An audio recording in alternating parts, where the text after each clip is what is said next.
They came for sport.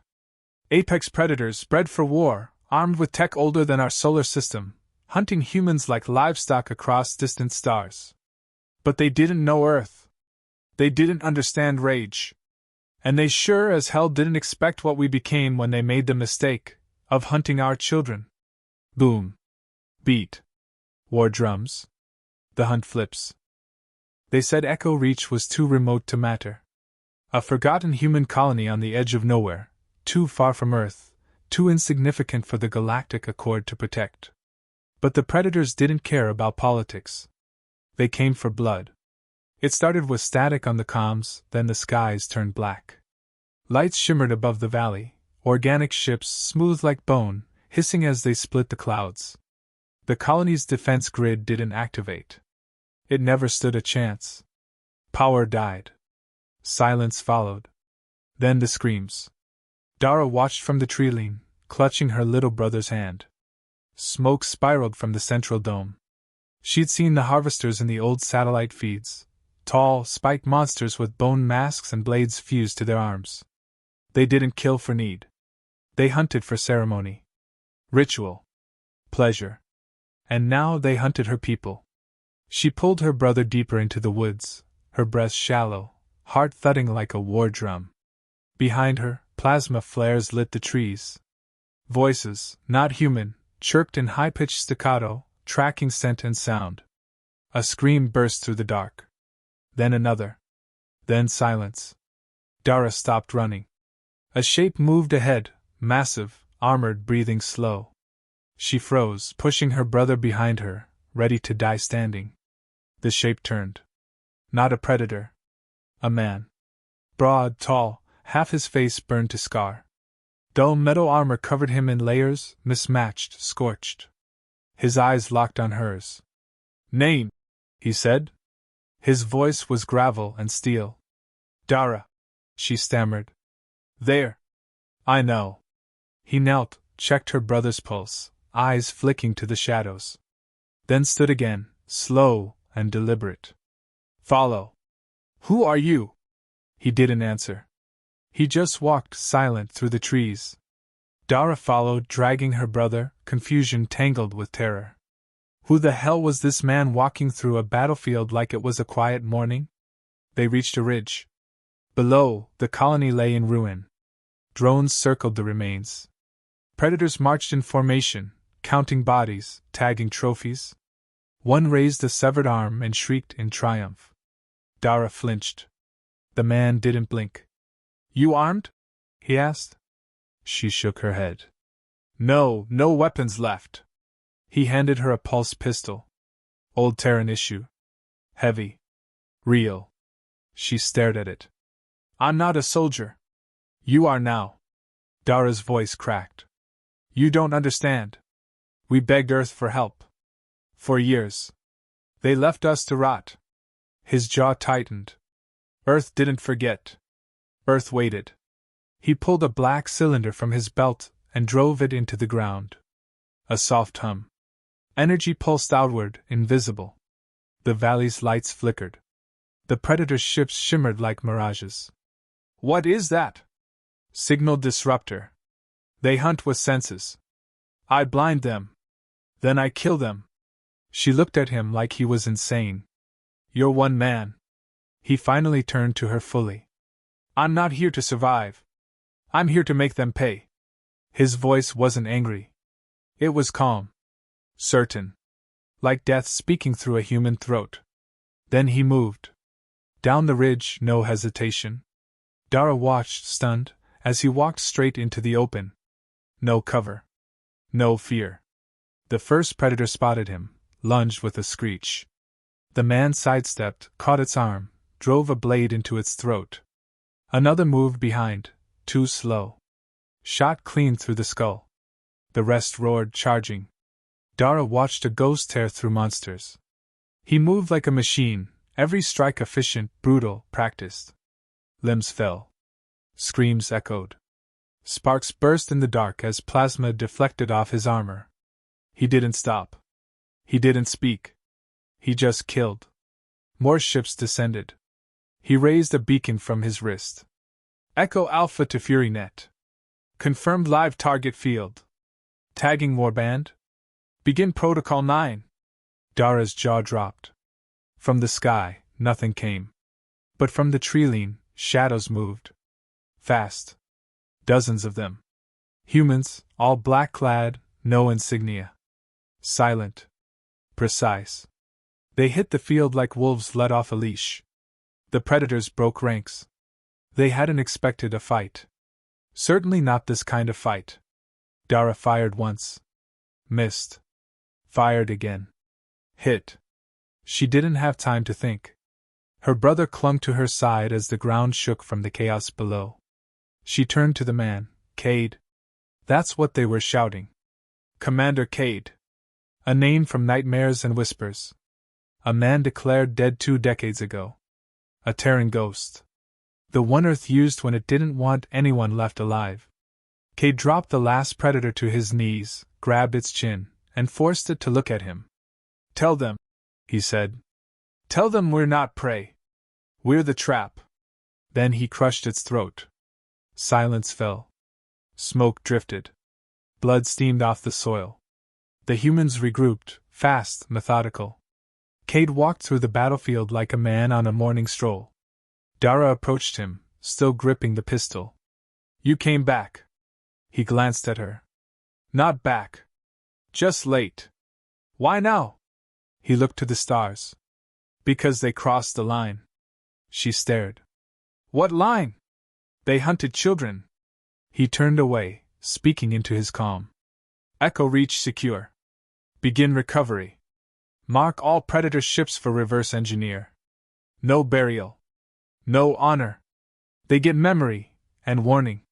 Commander, came a voice from the earpiece. Orders for survivors? He glanced at Dara. Her brother. The pistol in her trembling hand. Recruit them all, Cade said. No one survives this and stays soft. He walked off. The stars above flickered with incoming ships. War had come. And this time, Earth brought hell. We lost contact with Outpost Aaron this morning. The words echoed through the war room beneath Earth's South Polar Citadel. The lights were dim, not for effect, but to preserve focus. No distractions. Only war. Commander Elias Cade stood silent, arms folded. His armor bore fresh carbon scoring. His eyes never left the 3-dimensional display, 6 red dots blinking on the fringe of known space. Predator ships. Apex class. Battle-tested. Silent. Already inside the Terran net. Dr. Naima Arendt's voice sliced through the tension. Same pattern as Vega's wound. Disable comms. Drop ships. No prisoners. Just teeth and trophies. Cade grunted. They're ramping up. Faster than projected. They've mapped our colonials, Naima replied. Calculated weaknesses. They're executing a systematic purge of our outer sectors. This is no sport anymore. It's logistics. The tactical officer, young and clearly trying not to choke on adrenaline, leaned forward. Should I alert the planetary governors? Naima shook her head. No. Let them sleep. The kid blinked. But, Cade cut in. They're civilians. Their panic helps nothing. Besides, we've already moved the real assets. Ghost Fleet? Fully deployed. Naima leaned into the table. We didn't wait a century for a seat at the Galactic table. We waited for the Predators to believe we couldn't fight. Now they believe that. Good. Let's tear them open from the inside. Cade's jaw ticked. What's our entry point? Naima tapped the screen. Shriek small. He looked up, finally. You want to hit the ritual? Not hit it. Hijack it. Suicide. Not if we write the script first. Across the chamber, a row of agents watched silently. No ranks. No medals. Just black uniforms and scars. Naima continued. The Accord believes in ceremony. Every 100 cycles, they hunt on sacred ground. Every predator species sends their best, to compete, to kill. They believe it's purification. Cade nodded. I remember the legends. No tech. No weapons. Just claw, tooth, and pride. Neima's voice sharpened. We're going to drop humans into the ritual. Not as prey. As participants. The room fell into a cold silence. Cade's voice came low and deliberate. You're proposing we desecrate their most sacred site? I'm proposing we expose the truth, that humans are the only species that chooses war without instinct. That we don't hunt to feed. Or dominate. We decide to fight. And we're better at it. He stared at her. They'll never allow it. That's the twist. They already have. She turned the display. A forged transmission scrolled into view, an invitation, seemingly from the Apex Council's High Matriarch. An approval to initiate Terran participation. Cade smirked. You hacked the Accord? I whispered in the right data streams. Their hierarchy is built on myth. I just gave them a new one. Cade straightened. Send word to Fury Team. Blackout conditions. No ID signatures. They drop at nightfall. If this works, the Accord fractures. If it doesn't, we go extinct. He looked toward the agents. Well, good thing extinction was never our style. 2 hours later, the Ghost Fleet moved. No engines. No signal trails. Just hulls painted in radar-absorbing black, gliding like death between stars. They didn't carry fleets. They didn't need armies. Each held 6 operatives. That was enough. On board the lead dropper, Cade checked his sidearm, then removed it. No guns? He reminded the squad. Their ritual doesn't allow tech. That's fine. We've bled harder in worse pits. The youngest of them, Cora, barely 20, eyes too bright, adjusted her blade strap. We're walking into the lion's maw to stab gods. I love it. Another, Baston, older and stone-faced, added. If they're gods, we're the wolves that ate Olympus. Cade chuckled once. Keep it quiet. If we win, no one will remember our names. If we lose, they'll never forget our species. The pod detached. Silence engulfed them. Shriek's Maw was a dead world. Gravity locked. One face burned in eternal daylight, the other frozen in endless black. They landed at the Terminator line, where Predator legends claimed the strongest prey always died. Cade hit dirt first. No light. Just cold, jagged stone underfoot. He tapped his comm once. 4 other shadows followed. The 6th was lost before they hit ground. No scream. Just silence. They moved. Through the bone forests, past shrines made of skulls. They weren't alone. Apex hunters watched from ridges, cloaked in thermal mesh, waiting for their prey to panic.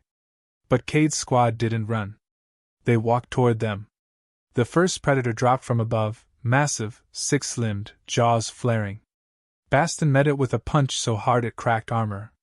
Cora ducked beneath a spiked whip, slicing tendon with a flick. Blood hissed on the rocks. A second predator lunged, only to be flipped and impaled on its own blade. The watchers shifted. Confusion. Whispered clicks of disbelief. The humans weren't just surviving. They were winning. Cade grabbed the tallest of the hunters, headbutted him, and growled into his ear. You expected a meal. What you got was Earth. Back on Earth, Neima monitored the transmissions. Predator languages buzzed across the Accord's encrypted channels. Disbelief. Panic. Debate. One transmission hit open channel. They violate the right. They bring chaos. Neima smiled coldly. Exactly. Then she activated the beacon. Across 50 worlds, the footage went live. Billions of predator species watched as sacred warriors fell to human hands. No guns, no ships, no tech. Just fists, blades, grit. Honor meant nothing. Survival was all. On Shriek's Maw, the Apex Matriarch herself descended, towering, armored in tradition. She strode through fire and wreckage, staring down the human team. You desecrate our most sacred ritual. Cade, bloodied, broken arm hanging loose, stood tall. No. We redefined it. She raised a claw. He didn't move. 100 predator warriors surrounded them. The matriarch snarled. Any last words? Cade spat blood, smiled with cracked teeth. Yeah. You wanted to see what makes humans different. He reached into his pocket and held up a steel pin. It's this. We choose when to die. He dropped it. The seismic charge activated. The valley exploded. Every predator fell to their knees from the blast wave. And the message Earth sent was clear. You hunted us for glory. Now you get extinction, for free. They're not running, hissed the apex tactician. Why aren't they running? The chamber buzzed with unease. Dozens of predator warlords, each representing a species that had ruled the hunt for centuries, stood around a holographic projection of Shriek's maw. Red blips indicated their chosen warriors. The green, anomalous. 5 humans still alive, still fighting. 3 of them had already killed top-ranked Apex champions. The ritual was no longer a ceremony. It had become a slaughterhouse, and not the kind they had planned. On the ground, Cade moved like a shadow through smoke. His shoulder was dislocated, ribs cracked, blood smeared across his jaw.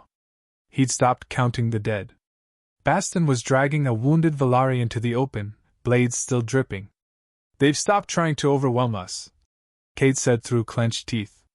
They're observing, Cora answered. Waiting for us to break. They'll wait a long time, Baston muttered, snapping the Valari's neck and tossing the body into the fire. Cade raised his calm to a nth frequency. They're hesitating. Her voice came through crisp, distant. The ritual is fracturing their unity. The accord is built on perceived superiority. You've shattered the myth. That won't hold forever. It doesn't need to. Just long enough. Then we make it loud. Cade turned to his team. New objective. Take the platform. Broadcast everything. They moved fast, low, brutal. Predator sentries hissed warnings in the dark, but humans didn't respond like prey. They hit first. No mercy. One by one the ceremonial guards fell, confused by the refusal of humans to play the role. Their claws couldn't stop Terran blades. Their rituals couldn't stop Terran rage. At the platform, a spire of bone and data crystal, Cade placed the hacked beacon Arendt had designed. It pulsed to life. Suddenly, all across Apex space, every holoscreen, every military relay, every command deck displayed the same feed, a battered human squad standing over the corpses of elite Predator champions. Cade stepped forward. My name is Elias Cade, former citizen of Earth. You told the galaxy we were prey. That our species was weak. You hunted our colonies, butchered our children, displayed our corpses as trophies. You fed on our silence. He leaned closer to the lens, blood smeared across his brow. This is your mistake. You thought our silence meant fear. It meant preparation. On 1,000 worlds, Apex rulers leaned forward. You don't understand humans. We don't fight because we're strong. We fight because we're cornered. And now? You're in the corner. Behind him, Baston and Cora dragged another predator body into view and dropped it at his feet. Shriek's maw is no longer your sacred ground. It's a warning beacon. A message written in your own blood. You don't dominate the galaxy. You just gave it to us. One death at a time. The feed cut.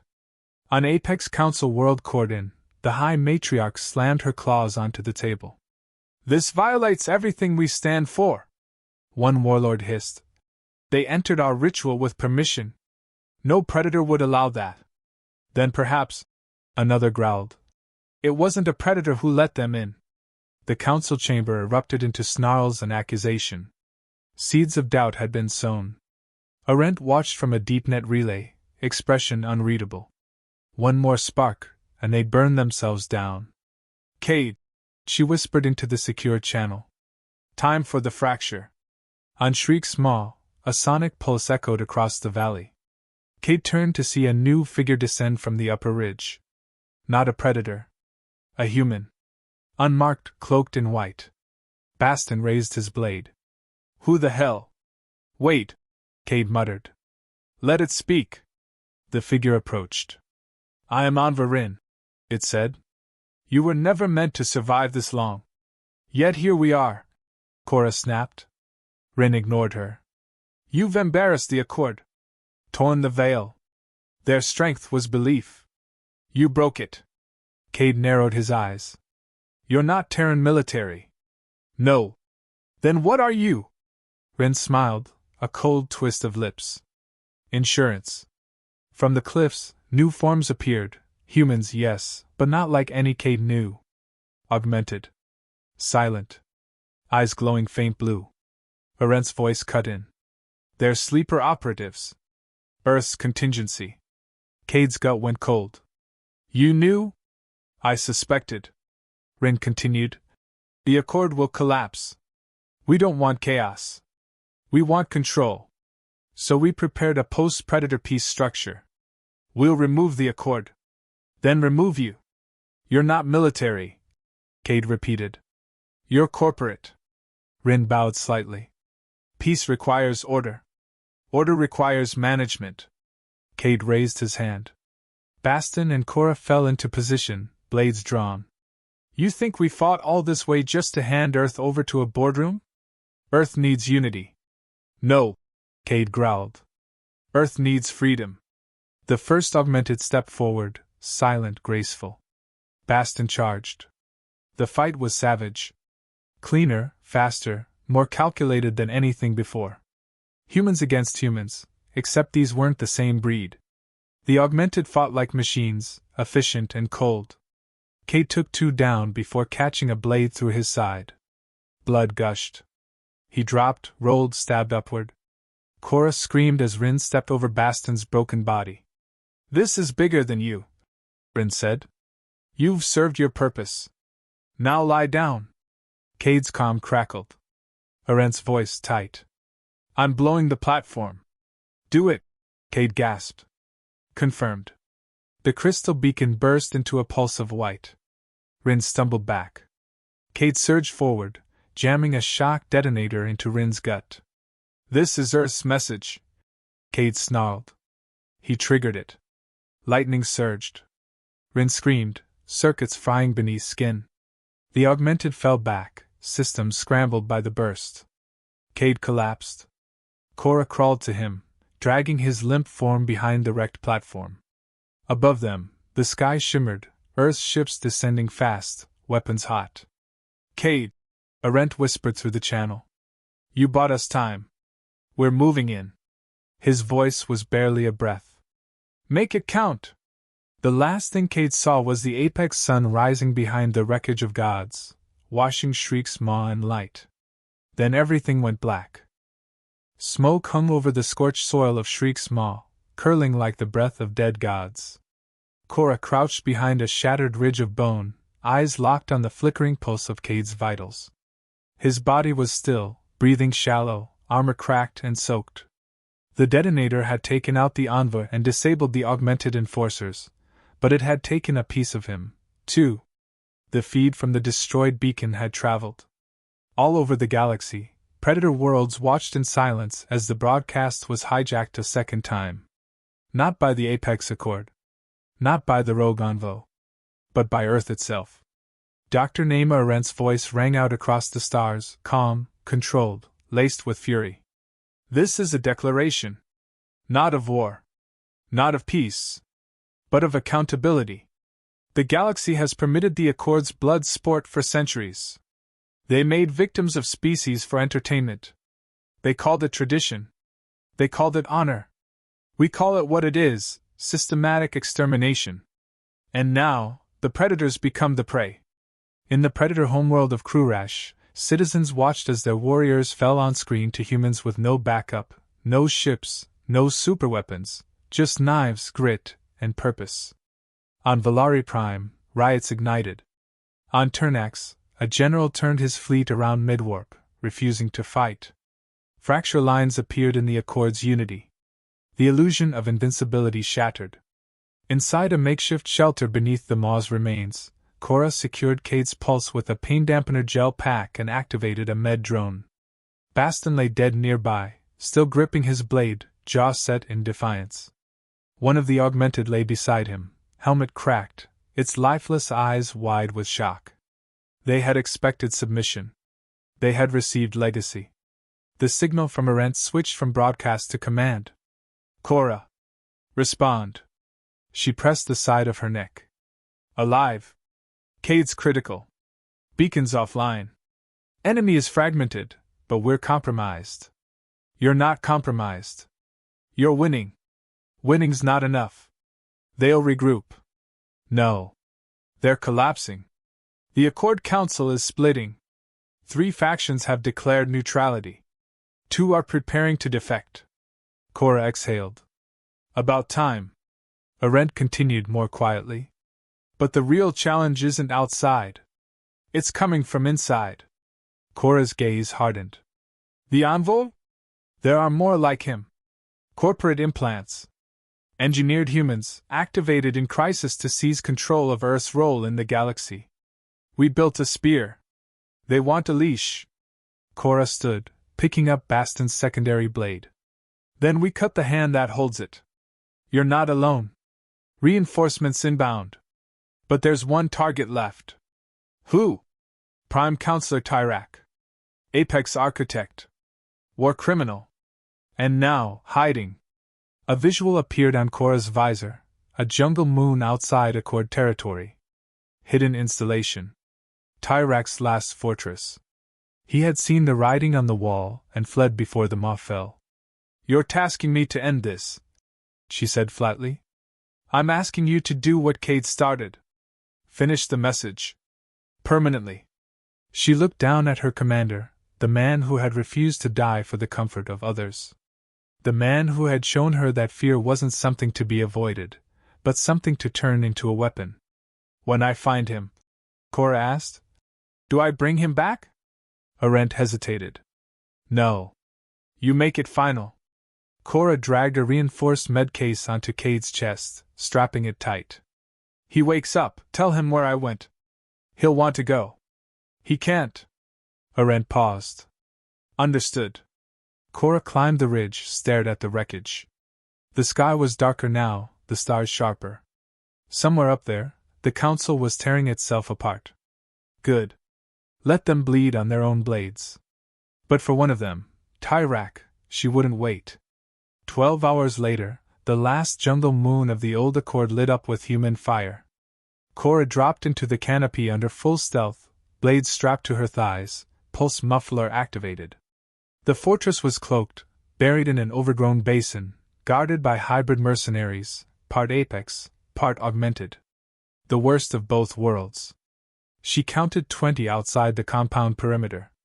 Too many to sneak past. Too many to let live. She engaged without hesitation. The first kill was fast, artery, then silence. The second, slower, baited by her footsteps, then crushed with his own rifle stock. 3 more tried to flank her. She lit them up with thermal charges laced in pheromone scramblers. Confusion. Collapse. Death. The last 5 ran. She didn't follow. She entered the fortress through the south shaft. Inside, Tyrak waited in a throne room of shifting glass. A final monument to a vanishing empire. He stood, 6 arms crossed, silver hide reflecting starlight. His voice was velvet over razors. I knew one of you would come. You humans, you never learn. Cora stepped forward, face unreadable. You taught us well. He tilted his head. You think this ends me? I wrote the rituals. I designed the hierarchy. There will always be another Accord. Then I'll be there to burn it too. He lunged, faster than expected. She rolled, spun, kicked his knee, heard it crack. He roared. Swung a clawed fist. She ducked. Slashed. Blood sprayed. He caught her shoulder, tore through the armor. She stabbed upward into his ribs, twisting, screaming as pain seared her side. Tyrak collapsed, gurgling, trying to speak. She leaned in. We're not prey. We're practice. And then she drove the blade into his throat. The broadcast signal from the fortress went out with a flash. Back on Earth, Arendt closed her screen and turned to the High Command. It's done. They asked if peace was possible now. she answered without blinking. No. But they'll never hunt again. The chamber was quiet, too quiet for what it represented.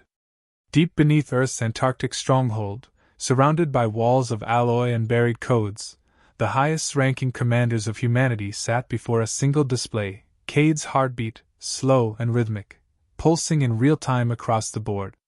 He's stabilizing, the medic confirmed. Naima Arendt didn't answer. She stood in front of the display, hands clasped behind her back. The war was over, on paper. The Apex Accord had crumbled. The Council was dead. Their fleets dissolved into scavengers or consumed by infighting. Tyrak's execution had sealed it, televised on over 1,000 Predator worlds. But peace wasn't coming. A new voice echoed from the doorway. You never told them the real plan. Arendt turned. Cade, pale but standing, leaned heavily on the frame. His eyes were tired, but his voice was steady. You always meant for this war to end in silence, not celebration. She gave him a long look. Celebration is for survivors. We needed Predators to fear our existence, not respect it. He walked slowly into the room. And the humans? What do they get? They get to live. Cade narrowed his eyes. You weaponize fear. We refined it, she corrected. The Accord ruled through all. We replaced their mythology with our reality. Their gods bled on our blades. He stepped closer. You didn't just break them. You broke the idea of them. She nodded. That was the point. Around the table, the other commanders remained silent. They knew this was bigger than tactics. Bigger than victory. This was about what came next. They won't unite again, Arendt said. Not soon. The survivors won't trust each other. Not after seeing our kind rip through their best. But we didn't win by brute force. We won by design. Cade sat, wincing. And now we become the new fear. That's not the worst outcome, she replied. I didn't fight for Earth to become the next Accord. You fought so humans wouldn't be prey. Mission accomplished. He didn't smile. One of the younger officers cleared his throat. Ma'am, with the Accord collapsed, there's a vacuum forming. Do we fill it? Arendt's gaze swept the room. We don't build an empire. We don't annex systems. We establish one message: Terra is terminal. Come too close, provoke too much, and extinction follows. Quietly. Thoroughly. And if they challenge that? The officer asked. Cade answered for her. Then we show them what happens when humans don't hold back. The room fell into silence again. News poured in from across the galaxy. Planets lighting beacons of neutrality. Fractured predator races suing for limited contact. Even some defecting to trade routes under Terran protection. It was happening exactly as Arendt had designed. Fear, not alliance. Distance, not diplomacy. Later, Cade stood on the surface of what remained of Echo Reach. The old colony had been cleared, its survivors relocated. The soil still carried the memory of fire.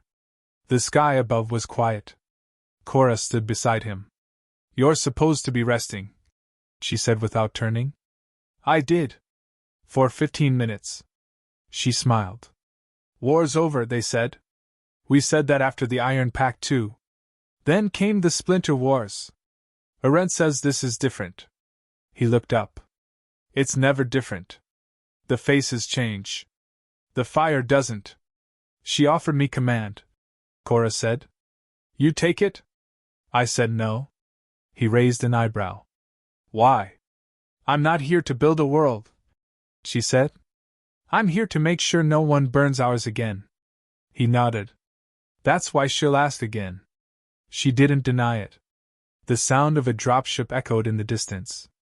Another retrieval team for remaining tech. The Accord's data cores, their ritual libraries, their genetic archives, every ounce of it was being catalogued. But Earth wouldn't use it to dominate. That was the lie. Earth was using it to prepare. Because Arendt was right about one thing, this wasn't peace. This was the eye of the storm. Predators weren't the only danger in the stars. And now that humans had made their mark, the rest of the galaxy had taken notice. On the far edge of Terran space, beyond the fringe, new signals had begun to appear. Not Accord. Not Predator. Not known. Cade received the report the same hour. It didn't say attack. It didn't say war. It simply said movement. He studied the data silently, eyes narrowing. Cora approached behind him. New hunt? Maybe. Who's hunting who this time? Cade smiled, not kindly. Let's find out. Back on Earth, Arendt stood before a sealed vault beneath the polar ice. She placed her hand on the scanner, waited, and entered. Inside was not a war room. Not a command center. Just a single console, glowing quietly. She activated the system. A message had been waiting. It wasn't Terran. It wasn't Accord. It was older. Much older. One line. You've awakened the silence. She stared at it for a long time. Then smiled. And began to write Earth's next contingency.